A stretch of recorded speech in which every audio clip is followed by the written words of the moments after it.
గతేడాది వచ్చిన వరదలకు నష్టపోయిన వాటి కోసం 239 కోట్ల రూపాయలు కేటాయించామన్నారు మంత్రి పొంగులేటి. రాష్ట్రంలో అభివృద్ధితో పాటు సంక్షేమ కార్యక్రమాలు కూడా కొనసాగిస్తున్నామని ఆయన తెలిపారు. ఖమ్మం జిల్లా కూసుమంచి మండలంలో విస్తృతంగా పర్యటించి పలు అభివృద్ధి పనులకు శంకుస్థాపనలు చేశారు మంత్రి. దేశంలో ఏ రాష్ట్రం ఇవ్వని విధంగా పేదలకు సన్నబియ్యం ఇస్తున్నామని చెప్పారు.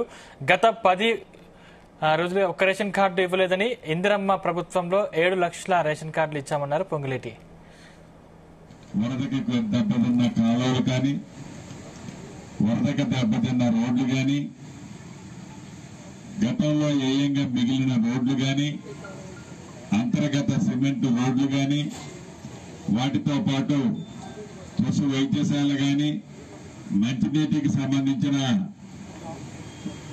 తాగునీరు సమస్యకు సంబంధించిన వర్క్ కానీ, ఈ వర్కులన్నిటికీ కలిపి ఈ పరిసర ప్రాంతాల్లో ఉన్న గత సంవత్సరం వరదలకు నష్టపోయిన ఇతరత్ర పనులకి సుమారు 239 కోట్ల రూపాయలు శాంక్షన్ చేసుకుని చాలా వరకు శంకుస్థాపన చేసుకుని పనులు మొదలుపెట్టాం. ఇంకా 1-2 రోడ్లకి టెండర్లు కూడా కావాల్సిన పని ఉంది.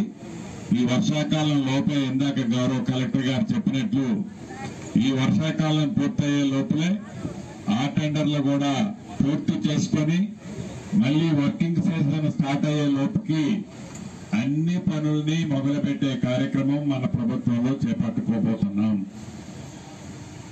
ఇంతేకాదు, అభివృద్ధితో పాటు సంక్షేమ కార్యక్రమాలు కూడా మీ దీవెనలతో వచ్చిన మన ప్రభుత్వం వచ్చిన తర్వాత గౌరవ ముఖ్యమంత్రి రేవంత్ రెడ్డి గారి నాయకత్వంలోని మన ప్రభుత్వం పేదవాళ్ల ఇంటికి ఉచిత కరెంటు 200 యూనిట్లు ఇస్తున్నాం. 500 రూపాయలకి గ్యాస్ ముద్దిచ్చే కార్యక్రమం చేపట్టుకుంటున్నాం.